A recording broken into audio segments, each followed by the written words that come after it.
Marketing Kannada ಚಾನಲ್ಗೆ ತಮಗೆಲ್ಲರಿಗೂ ಸ್ವಾಗತ. ಇವತ್ತು ಬಂದು 11 ಜೂನ್ 2025 ನಿಫ್ಟಿ 50ನಲ್ಲಿ ಏನಾಯಿತು, BSEನಲ್ಲಿ ಏನಾಯಿತು, ಸ್ಟಾಕ್ ಮಾರ್ಕೆಟ್ ಅಪ್ಡೇಟ್ ನೋಡ್ಕೊಂಡು ಬನ್ನಿ. ನಿಫ್ಟಿ 50 ಇವತ್ತು ಕ್ಲೋಸ್ ಆಗಬೇಕಾದ್ರೆ ಸುಮಾರು 37.15 ಪಾಯಿಂಟ್ಸ್ಗಳ ಏರಿಕೆ ತೋರಿಸಿದೆ. ಕ್ಲೋಸ್ ಆಗಬೇಕಾದ್ರೆ 25,141.40 ಪಾಯಿಂಟ್ಸ್ಗಳಿಗೆ ಕ್ಲೋಸ್ ಆಗಿದೆ.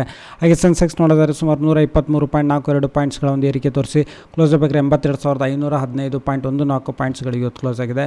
ಹಾಗೆ ನಿಫ್ಟಿ 50ನಲ್ಲಿ ಯಾವೆಲ್ಲ ಕಂಪ್ನಿಗಳ ಶೇರ್ಸ್ಗಳಲ್ಲಿ ಅತಿ ಹೆಚ್ಚು ಏರಿಕೆ ಆಗಿದೆ ಅಂತ ನೋಡಿದರೆ HCL ಟೆಕ್ನಾಲಜಿ ಸುಮಾರು 3.23% ಅಷ್ಟು ಏರಿಕೆ ಆಗಿದೆ.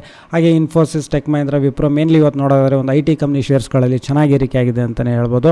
ONGC, Bajaj Auto, SBI Life Insurance, Bajaj Finserv, Reliance Industries, Cipla, Hero Motor Corp, UltraTech Cement, Coal India, ICICI Bank, Tata Motors, Eternal, ಹಾಗೆ ಗ್ರಾಸಿಮ್ ಇಂಡಸ್ಟ್ರೀಸ್, ಟೈಟನ್, ಹಾಗೆ Tata Steel, Mahindra and Mahindra, JSW Steel, TCS, HDFC Life, Doctor's, Reddy's Laboratories, Bharti Airtel ಈ ಶೇರ್ಸ್ಗಳಲ್ಲಿ ಇವತ್ತು ಏರಿಕೆಯಾಗಿದೆ. ಹಾಗೆ IPO ನೋಡಿದರೆ ಸಕಿರೋಮ್ limited SME IPO ಇದು ಇವತ್ತು ಕ್ಲೋಸ್ ಆಯಿತು. ಸುಮಾರು 179 ಪಟ್ಟಷ್ಟು ಸಬ್ಸ್ಕ್ರಿಪ್ಷನ್ಸ್ ಆಗಿದೆ. ಇದು ರಿಟೇಲ್ ಕ್ಯಾಟಗರಿನಲ್ಲಿ ಇದೊಂದು ಒಳ್ಳೆಯ ಸಬ್ಸ್ಕ್ರಿಪ್ಷನ್ಸ್ ಅಂತಲೇ ಹೇಳ್ಬೋದು.